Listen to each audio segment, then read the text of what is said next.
Es decir, cómo construir un Estado postliberal. Es decir, cómo construir un Estado que no sea la síntesis política de la sociedad. Cómo construir un Estado que no sea un Estado sobre la propia sociedad, un Estado que sea la representación política de la sociedad. Cómo construir un Estado que sea a su vez la sociedad misma. Cómo la sociedad puede tragar al Estado dentro de sus propias prácticas. Ese es el planteamiento. Yo diría que es un planteamiento comunitarista, más bien, autogestionario y comunitarista.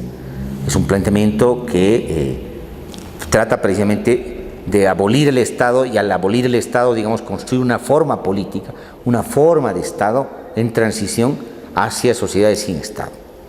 Por ahí va. ¿Por qué? Porque ahí vamos a entrar al tema del AILU. Una de las instituciones más ricas que han habido en todo el mundo andino, y quizás más allá del mundo andino, son estas formas institucionales comunitarias de la complementariedad y la reciprocidad. Lo que se llama el AILU en toda la zona aymara y andina. ¿El AILU qué es el AILU? El AILU es una institución de la complementariedad. ¿En qué sentido? El AILU no solamente es la familia, no solamente es la comunidad. El AILU no solamente es la familia y la comunidad que se dividen en dos para complementarse, sino fundamentalmente el AILU es la complementariedad entre territorios. El AILU es un archipiélago, como dice Murra o Condarco. El AILU tiene una concepción temporal del territorio, es decir, es una articulación de distintos nichos ecológicos, una transversalidad, un manejo transversal de los distintos nichos ecológicos: Pacífico, la Puna, el altiplano, los valles, el trópico. Ese es el AILU. El AILU es este amarre territorial y solamente puede darse ese AILU en la medida que tenemos la concepción de la complementariedad. La complementariedad, ¿qué significa? Significa fundamentalmente las alianzas entre familias, las alianzas entre territorios y la posibilidad de hacer circular los bienes, pero a partir de la complementariedad y no del mercado. El AILU es una institución que sustituye al mercado. No había mercado en estas sociedades, pero había intercambio. Eso es lo interesante. El AILU es una institución que sustituye al Estado, que no hay Estado en estas sociedades. Sustituye al Estado. ¿Por qué? Porque se funciona por mandos rotativos. Es toda la comunidad, todos los jaques, en realidad van a formar parte de la rotación del poder. Ese es el AILU. Entonces, el AILU es una institución que ha logrado construir un Tiwanaku, una sociedad, una ciudad ceremonial y una ciudad-estado, podríamos decir, pero desde la perspectiva de la complementariedad. Y ha logrado construir Cusco, que es el Tehuantín-Suyo, precisamente a partir de la complementariedad. Por eso no podemos hablar de estados incas ni de estado en Tiwanaku, sino tenemos que hablar de otra forma de construcción del poder. Entonces, ese es el AILU. El AILU es una institución que es capaz precisamente de sustituir al mercado y sustituir al Estado a partir de la complementariedad y de la reciprocidad. Y el AILU no ha desaparecido, ni con la llegada de los españoles desaparece, ni con la llegada de la República. Lo que pasa es que el AILU se va transformando. Toledo lo que hace es romper con estos grandes archipiélagos de los AILUs y tratar de circunscribirlos a poblaciones que llamaban pueblos de indios, para hacer los censos, las visitas y las revisitas, y para garantizar el tributo indigenal, que es el tributo que va a mantener en gran parte a la colonia y también a la República en los primeros años de la República. Pero el AILU se convierte en una parcialidad, pero no desaparece. Lo que se hace visible es la parcialidad de Toledo, los repartimientos. Lo que se hace visible son los dos mundos coloniales, el mundo indígena y el mundo español, que se conectaban a través de los caciques, de los malcus, de los corregidores, se conectaban a través del tributo indigenal, a través de la mita minera, se conectaban los dos mundos, pero lo que se hace invisible, pero sí es efectivo y sí subsiste, es el AILU. En realidad todos los amarres, las alianzas familiares subsistían. La prueba más contundente es la visita de Toledo, el censo de Toledo y el censo de La Palata, 150 años después. El virrey de La Palata hace otro censo para ver qué es lo que estaba pasando en las comunidades y se da cuenta que si bien al principio había más originarios que forasteros, que no eran los que no nacieron en la comunidad, después de 150 años había más forasteros que comunitarios.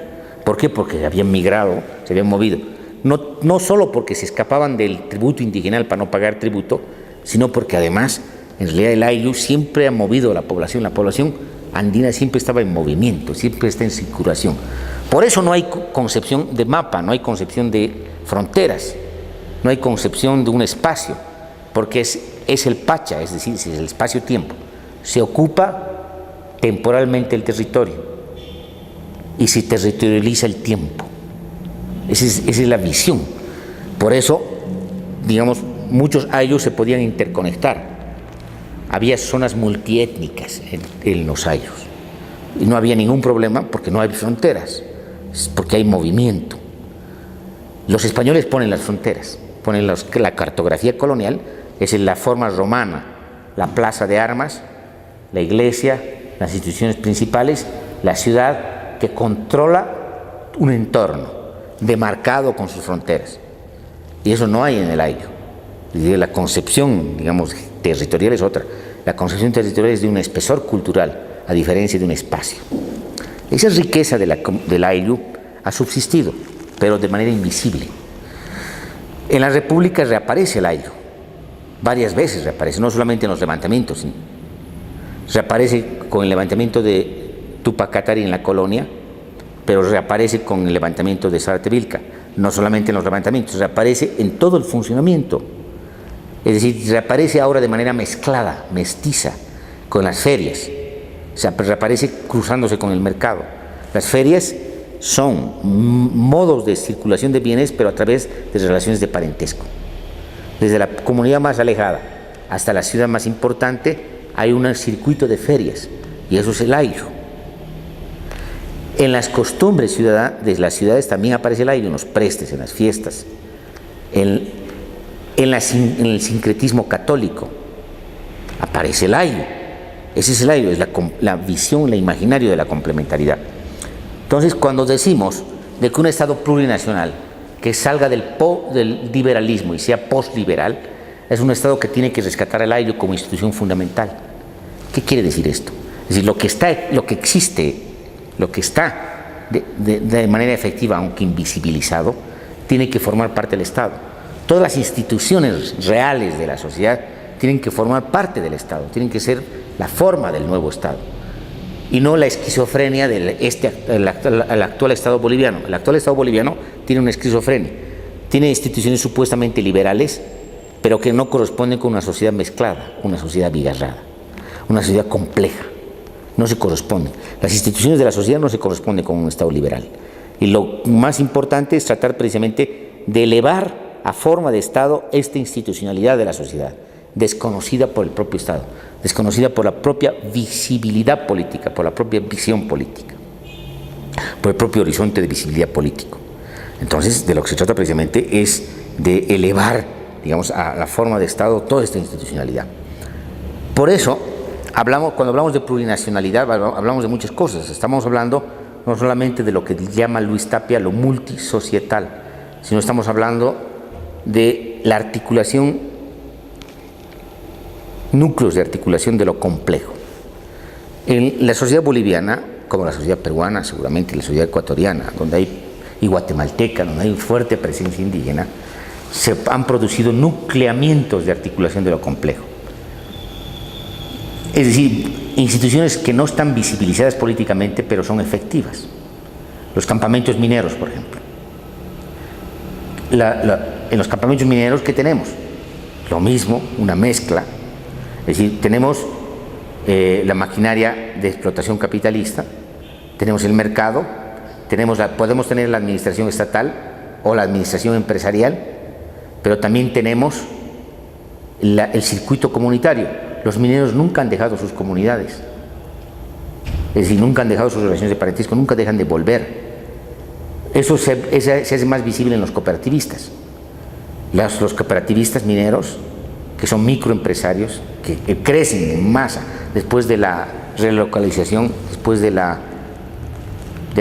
medidas neoliberales, después del ajuste estructural, después de la privatización de las empresas estatales, aparecen en masa los cooperativistas, que son los viejos mineros y los nuevos mineros campesinos que van precisamente a cachear, Cajcheo en quechua quiere decir golpear la roca. Los cajcheos, los cachadores, los cachas en realidad son estos mineros que están golpeando la piedra para sacar el mineral. Y ellos son precisamente los portadores de varios mundos. Están en los dos mundos, en el mundo capitalista y en el mundo andino.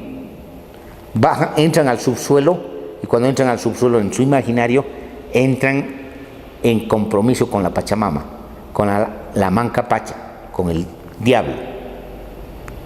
Son los distintos nombres, con el tío. Entonces entran en otra dimensión. Y cuando entran en otra dimensión están reproduciendo otro imaginario. Un imaginario donde se complementa el cielo y la tierra, el cielo y el subsuelo. El Alajpacha con el Mancapacha es la complementariedad. Otra vez vuelve el ayllu en el imaginario cultural de los mineros, de una manera mezclada. Entonces tú vas a encontrar en la sociedad boliviana distintos núcleos, como los campamentos mineros, distintos núcleos, las ferias, los mercados, las formas de construir las familias, que son núcleos en realidad de articulación de lo complejo. Entonces, cuando se habla de Estado plurinacional, estamos hablando de esto, de una formación social que se hace cargo de sí misma, una formación social que se convierte en forma de Estado, elevando a la condición política estas formas de sociedad.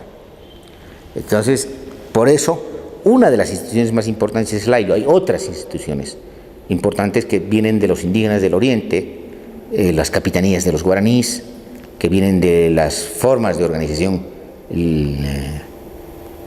las tentas, las formas de organización en la Amazonía, que vienen de los recorridos de las territorialidades acuáticas de los indígenas amazónicos, que usan el río y tienen distintos núcleos poblacionales a lo largo del río. Hay otras formas de entramados comunitarios, mezclados también obviamente con los mestizos.